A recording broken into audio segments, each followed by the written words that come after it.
ಈ ರೀತಿ ಶುದ್ಧವಾದ ಹಸುವಿನ ತುಪ್ಪವನ್ನ ನಮ್ಮ ಮನೆಯಲ್ಲಿ ಹೇಗ್ ತಯಾರಿಸ್ತೀವಿ ಅಂತ ನೋಡೋಣ ಬನ್ನಿ. ಹಾಯ್ ಹಲೋ ನಮಸ್ಕಾರ, ನಾನು ನಿಮ್ಮ ಪ್ರೀತಿಯ ದೀಪು ರುದಿ. ಎಲ್ಲರೂ ಆಲ್ಮೋಸ್ಟ್ ಕೆನೆನ ಮಿಕ್ಸಿ ಮಾಡಿ ಬೆಣ್ಣೆ ತೆಗಿತಾರೆ. ನಮ್ಮ ಮನೇಲಿ ನಮ್ಮ ಅತ್ತೆಯವರು ಈ ರೀತಿ ಕಡುಗೋಳಿಂದ ತೆಗಿತಾರೆ. ಈ ತರ ಮಜ್ಜಿಗೆ ಕಡಿಯೋ ಸೌಂಡ್ ಕೇಳೋಕೆ ಒಂಥರ ಖುಷಿ ಅನ್ಸುತ್ತೆ. ನಾನು ಕೂಡ ಟ್ರೈ ಮಾಡಿದೀನಿ, ಬಟ್ ಅಷ್ಟೊಂದು ಪರ್ಫೆಕ್ಟ್ ಆಗಿ ಬರಲ್ಲ. ಸೊ ನೋಡಿ ಬೆಣ್ಣೆ ಎಷ್ಟು ಚೆನ್ನಾಗಿ ಬಂದಿದೆ. ಕೈಗೆ ಸ್ವಲ್ಪನೂ ಬೆಣ್ಣೆ ಹತ್ತಬಾರ್ದು ಅಂದ್ರೆ ನೀವು ಹುಣಸೆ ಹಣ್ಣಿನ ರಸನ ಕೈಗೆ ಹಚ್ಕೊಂಡು ಬೆಣ್ಣೆ ತೆಗೆದ್ರೆ ಹತ್ತೋದಿಲ್ಲ ಅದು.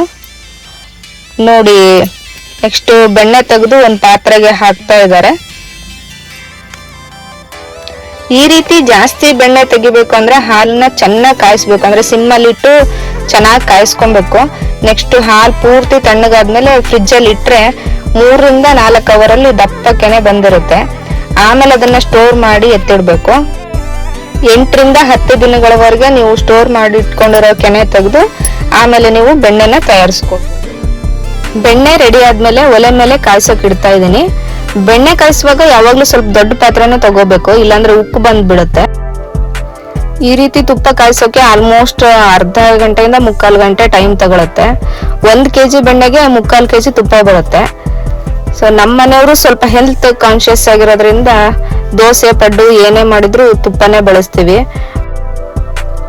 ಅಂಡ್ ತುಪ್ಪ ಶುಗರ್ ಕಂಟ್ರೋಲ್ ಮಾಡೋಕ್ಕೂ ತುಂಬಾ ಹೆಲ್ಪ್ ಮಾಡುತ್ತೆ. ಶುಗರ್ ಪೇಷಂಟ್ಸ್ ಡೈಲಿ 2 ಚಮಚ ಆದ್ರೂ ತುಪ್ಪ ಬಳಸಬೇಕು.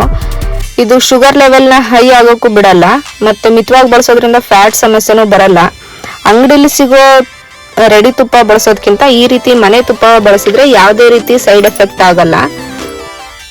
ನಂಗೆ ಮದುವೆ ಆಗಿ ಬಂದಾಗ ಫಸ್ಟ್ ಒಲೆ ಕೂಡ ಹಚ್ಚಕ್ ಬರ್ತಾ ಇರ್ಲಿಲ್ಲ, ಬಟ್ ಇವಾಗ ಗ್ಯಾಸ್ ಇಲ್ಲ ಅಂದ್ರೂ ಅಡಿಗೆ ಮಾಡ್ತೀನಿ. ಈ ತರ ಮದ್ವೆ ಮಕ್ಕಳು ಸಂಸಾರ ಎಲ್ಲ ಯಾಕಪ್ಪ ಬೇಕು ಅಂತ ಅನ್ಸ್ಬಿಡುತ್ತೆ ಒಂದೊಂದ್ಸಲ. ಬಟ್ ಇದು ಜಗದ ನಿಯಮ, ಏನು ಮಾಡಕ್ಕಾಗಲ್ಲ. ಹೆಣ್ಮಕ್ಳು ಇದನ್ನ ಅಕ್ಸೆಪ್ಟ್ ಮಾಡ್ಕೊಳ್ಳೇಬೇಕು. ಅಂಡ್ ಇಷ್ಟೆಲ್ಲ ನಿಭಾಯಿಸೋ ಕೆಪಾಸಿಟಿ ನಮ್ಗೆ ಇರೋದಲ್ವಾ. ಸೊ ನಮ್ ಬಗ್ಗೆ ನಾವೇ ಪ್ರೌಡ್ ಫೀಲ್ ಮಾಡ್ಕೋಬೇಕು. ನಮ್ ಎನರ್ಜಿ ಡ್ರಾಪ್ ಆದ್ರೆ ಮನೆಯವ್ರ ಎಲ್ಲರ ಎನರ್ಜಿನೂ ಡ್ರಾಪ್ ಆಗುತ್ತೆ. ಅಂಡ್ ಮನೆ ಖುಷಿನ ಚೆನ್ನಾಗಿ ಇಟ್ಕೊಳ್ಳೋ ಜವಾಬ್ದಾರಿ ನಮ್ದೇ ಆಗಿರೋದ್ರಿಂದ ನಾವೇ ಎಲ್ಲ ಬ್ಯಾಲೆನ್ಸ್ ಮಾಡ್ಬೇಕಾಗಿರುತ್ತೆ. ತುಪ್ಪ ರೆಡಿ ಆಗಿದೆ. ಉಪ್ಪನ್ನ ಬೆಣ್ಣೆ ಕಾಯಿಸುವಾಗ್ಲೇನೆ ಹಾಕಿದ್ದೆ.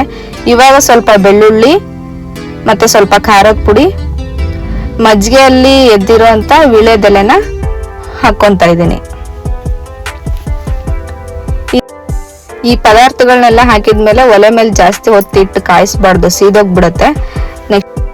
ನೆಕ್ಸ್ಟ್ ಪಾತ್ರೆನ ಒಲೆಯಿಂದ ಕೆಳಗಿಳಿಸ್ಬಿಟ್ಟು ಸ್ವಲ್ಪ ಹೊತ್ತು ಓರೆಯಾಗಿ ಇಡಬೇಕು. ಗಸಿ ಎಲ್ಲ ಕೆಳಗಡೆ ಕುತ್ಕೊಳ್ಳುತ್ತೆ. ಪೂರ್ತಿ ತಣ್ಣಗಾದ್ಮೇಲೆ ಈ ತರ ಗ್ಲಾಸ್ ಜಾರ್ ಅಥವಾ ಬೇರೆ ಯಾವ್ದಾದ್ರು ಕಂಟೈನರ್ಗೆ ಟ್ರಾನ್ಸ್ಫರ್ ಮಾಡಿದ್ರೆ ಮುಗೀತು. ನಮ್ಮ ದೇಸಿ ಶುದ್ಧ ಹಸುವಿನ ತುಪ್ಪ ರೆಡಿ ಆಗುತ್ತೆ. ನಿಮ್ಮ ನಾಳೆ ಇಂದಿಗಿಂತ ತುಂಬಾ ಬ್ಯೂಟಿಫುಲ್ ಆಗಿರ್ಲಿ ಅಂತ ಹೇಳ್ತಾ ಇಂದಿನ ವಿಡಿಯೋನ ಇಲ್ಲಿಗೆ ಮುಗಿಸ್ತಾ ಇದ್ದೀನಿ. ಇದೇ ರೀತಿ ಮತ್ತಷ್ಟು ವಿಡಿಯೋಸ್ಗಾಗಿ ನಮ್ಮ ಚಾನೆಲ್ನ ಸಬ್ಸ್ಕ್ರೈಬ್ ಮಾಡಿ, ಲೈಕ್ ಮಾಡಿ ಮತ್ತೆ ಶೇರ್ ಮಾಡಿ.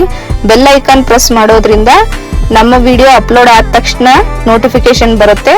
ನೀವು ಫಟ್ ಅಂತ ವಿಡಿಯೋಸ್ನ ನೋಡ್ಬೋದು. ಮತ್ತೆ ಮುಂದಿನ ವಿಡಿಯೋದಲ್ಲಿ ಸಿಗುವ.